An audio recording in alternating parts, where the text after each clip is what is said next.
Dans l'ombre des objets du quotidien, certaines poupées cachent des secrets bien plus sombres qu'on ne pourrait l'imaginer. Aujourd'hui, nous allons plonger ensemble dans 3 histoires vraies et terrifiantes. Celle de Robert, la poupée hantée américaine. Celle d'Okiku, la poupée japonaise aux cheveux vivants. Et enfin Leta, la poupée mystérieuse aux origines troublantes. Installez-vous confortablement et faisons face ensemble au comble de l'horreur.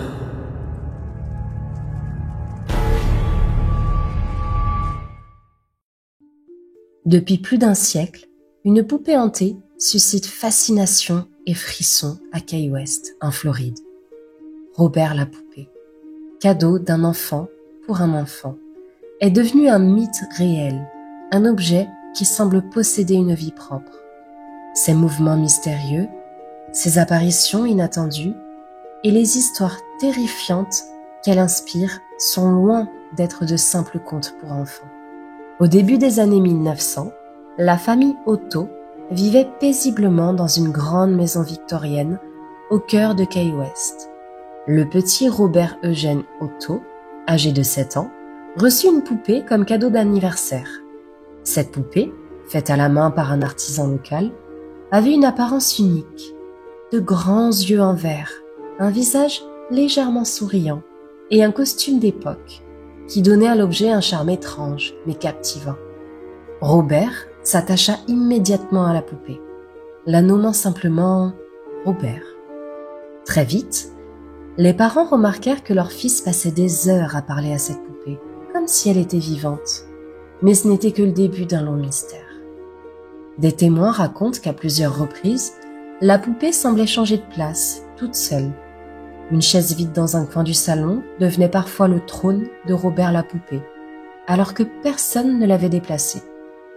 Le père Otto, homme pragmatique, s'amusait à remettre la poupée à sa place, mais elle revenait inlassablement au même endroit, comme si elle avait une volonté propre. La maison se mit à résonner de bruits étranges, des murmures et des rires d'enfants qui semblaient sortir de nulle part, même quand Robert jouait, seul dans sa chambre. Des ombres furtives étaient aperçues par la famille, comme si la poupée était habitée par une force invisible. Au fil des années, Robert Eugène grandit, mais sa relation avec la poupée resta inchangée, voire inquiétante. Il parlait parfois à voix haute, répondant à une voix que personne d'autre n'entendait. Sa famille, d'abord amusée, finit par être inquiète, surtout quand des phénomènes de plus en plus troublants commencèrent à affecter la maison. Un soir, une lampe explosa sans raison apparente. Un autre jour, des objets se brisaient ou disparaissaient mystérieusement. La famille vivait dans une atmosphère lourde, où le simple fait de regarder la poupée provoquait un malaise profond. Robert Eugène attribuait ces événements à la poupée, affirmant qu'elle était plus qu'un jouet, presque un gardien ou un esprit protecteur. Pourtant, certains dans le voisinage parlaient de malédiction, et la rumeur d'une présence maléfique s'installait doucement. Un événement tragique marqua la famille Otto. Un incendie éclata dans la maison sans cause identifiée. Les pompiers ne trouvèrent aucune trace d'origine électrique ou humaine. Seule la poupée Robert fut retrouvée intacte au milieu des décombres. Pour beaucoup, cela confirme la puissance étrange de la poupée. La famille, traumatisée, déménagea, mais Robert la poupée resta dans la maison. Au fil des décennies, la maison changea de propriétaire, et à chaque fois, des histoires similaires revenaient. Objets qui bougent seuls, voix d'enfants dans le silence, regard fixe de la poupée qu'il semble suivre chaque mouvement. Aujourd'hui, Robert la poupée trône dans le musée Fort Est Martello à Key West, attirant les curieux et les sceptiques. Ceux qui osent approcher racontent une atmosphère pesante, comme si la poupée observait chacun de leurs gestes. Les visiteurs rapportent parfois des incidents étranges, appareils photo qui cessent de fonctionner, sensations de froid intense et parfois même des blessures inexpliquées. Des gardiens du musée affirment qu'il faut toujours demander la permission à Robert avant de prendre une photo. Ceux qui oublient cette règle auraient subi des malchances ou des accidents. L'aura mystérieuse de la poupée continue de fasciner et d'effrayer. mêlant histoire vraie et légende urbaine à la frontière du surnaturel. Si cette histoire vous a glacé le sang, n'oubliez pas de vous abonner et d'activer la cloche pour ne rien manquer des mystères réels et terrifiants qui hantent notre monde.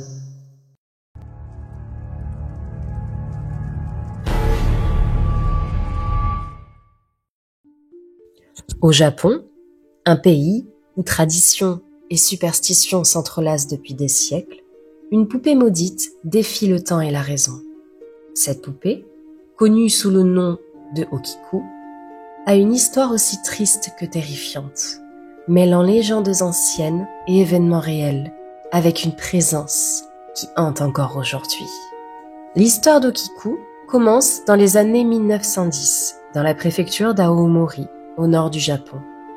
Une famille reçut en cadeau une poupée japonaise traditionnelle, une figurine en porcelaine représentant une petite fille vêtue d'un kimono délicat.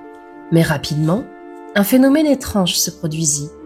Les cheveux de la poupée commencèrent à pousser, lentement, mais sûrement, alors qu'ils étaient censés être fixes, peints ou attachés en fibres synthétiques.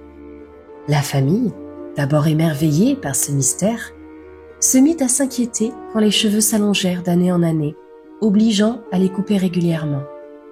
Selon la légende locale, la poupée Okiku contiendrait l'âme d'une fillette nommée Okiku, morte tragiquement à cause d'un accident ou d'une maladie mystérieuse. Certains racontent que la famille d'origine aurait confié l'esprit de l'enfant à la poupée pour le protéger. Le père de la fillette aurait été un prêtre shinto, ce qui expliquerait la croyance selon laquelle l'esprit est resté attaché à la poupée, errant entre ce monde et l'au-delà. Au fil des décennies, des visiteurs au temple où la poupée est aujourd'hui conservée racontent avoir ressenti une présence lourde et étrange dans la pièce où Okiku repose. Certains affirment avoir vu la poupée changer de position quand ils ne la regardaient pas, ou l'avoir surprise avec les cheveux fraîchement coupés, alors qu'ils étaient sûrs de ne pas être venus la voir depuis des semaines. Une employée du temple témoigne. Parfois, la poupée semble nous regarder, comme si elle avait une conscience.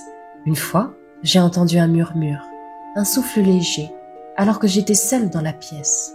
Aujourd'hui, Okiku est exposée dans un temple à Iwamizawa, sous une vitrine en verre.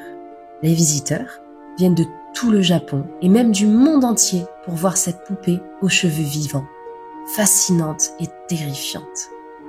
Des experts en paranormal et folkloristes étudient toujours ce phénomène unique, entre croyance, science et superstition. Personne n'explique vraiment pourquoi les cheveux continuent de pousser, ni quelle est la nature exacte de la présence qui semble habiter la poupée. Okiku n'est pas seulement une poupée hantée, elle est un symbole du lien entre le monde des vivants et des morts, entre le tangible et l'invisible. Son histoire, riche en émotions, mystères et frissons, continue de fasciner et d'effrayer, rappelant que parfois, les objets les plus innocents peuvent cacher les secrets les plus sombres.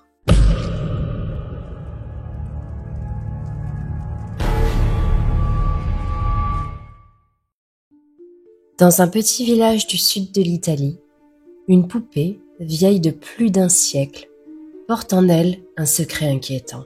Son nom, Letta, transmise de mère en fille. Cette poupée semble être bien plus qu'un simple jouet d'antan.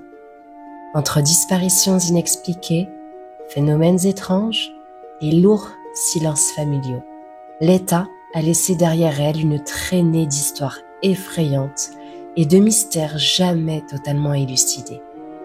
Au début du XXe siècle, dans un modeste foyer italien, une petite fille, nommée Giulia, reçut pour son anniversaire une poupée en porcelaine, délicatement peinte à la main.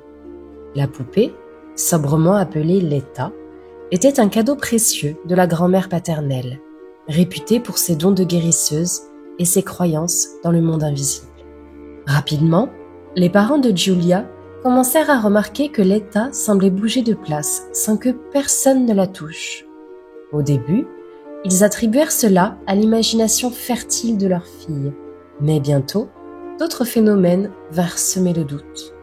Des objets disparaissaient, des voix chuchotaient dans les murs, et une étrange sensation de froid glacial envahissait certaines pièces de la maison, en particulier là où Letta était posée. Julia, d'abord ravie de sa poupée, devint rapidement la seule à vouloir rester dans la même pièce que Letta. Elle commença à parler d'une amie invisible, qui lui parlait la nuit. Cette amie semblait jalouse et colérique, et parfois, Julia présentait des blessures inexpliquées, comme des griffures sur les bras ou le visage. Un soir, la mère de Julia entendit des cris étouffés venant de la chambre de sa fille. En entrant, elle trouva la fillette prostrée, fixant intensément Letta, qui semblait avoir changé d'expression. Son sourire délicat s'était transformé en une grimace inquiétante. Les années passèrent et Julia grandit, mais Letta ne quitta jamais la maison. Lorsque Julia se maria et eut à son tour une fille, elle transmit Letta à sa propre enfant. La poupée semblait alors porter une malédiction, car les phénomènes étranges recommencèrent, parfois plus violents encore. Des membres de la famille rapportèrent des cauchemars récurrents, des sensations de présence, et plusieurs témoins assurèrent avoir vu Letta changer d'expression, bouger ses yeux, ou même disparaître de son coffre à jouets pour réapparaître ailleurs dans la maison. À plusieurs reprises, la famille tenta de se débarrasser de la poupée, brûler Letta, la jeter à la mer, ou l'abandonner dans un champ. Chaque fois, Letta réapparaissait, comme attirée par une force invisible qui la ramenait chez eux. Une histoire circule selon laquelle un membre de la famille, excédé, aurait enterré Letta dans un vieux cimetière. Mais le lendemain, la poupée fut retrouvée posée sur le seuil de la maison, intacte, sous la pluie. Ce n'est que récemment que des chercheurs en phénomènes paranormaux furent invités à enquêter sur Letta, à la demande de la dernière descendante de Julia. Après plusieurs semaines d'observation, ils enregistrèrent des voix étranges, des mouvements inexpliqués et une présence lourde autour de la poupée. L'analyse scientifique n'a jamais permis d'expliquer ces phénomènes, et la famille, désormais divisée entre croyants et sceptiques, a décidé de conserver Letta dans un endroit isolé, loin de toute habitation. L'histoire de la poupée Letta rappelle combien certains objets, malgré leur apparence innocente, peuvent devenir les témoins d'un mystère plus profond, au croisement entre la mémoire familiale et l'inexplicable. Que cache réellement Letta ? Une présence malveillante ? Un lien ancestral oublié ? La vérité, sans doute, reste enfouie dans l'ombre des générations passées. Si ces 3 histoires vous ont plu, n'hésitez pas à vous abonner. Je poste 2 vidéos par semaine, le mercredi et le vendredi à 20h. À très vite pour de nouvelles histoires.